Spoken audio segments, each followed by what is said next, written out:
Warriors ministry. இன்றைய வாக்குத்தத்தம் ஓசேயா அதிகாரம் 12 இறை வார்த்தை 6.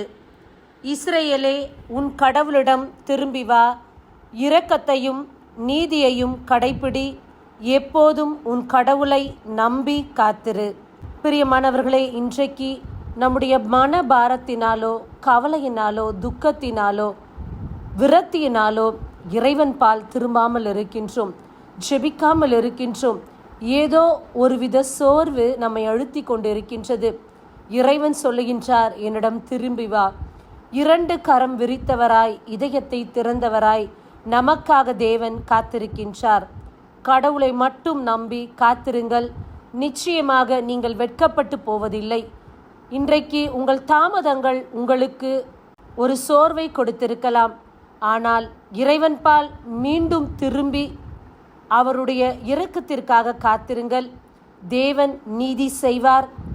நீதிமானை ஒரு நாளும் தேவன் கைவிடவே மாட்டார். ஆமென். God bless you.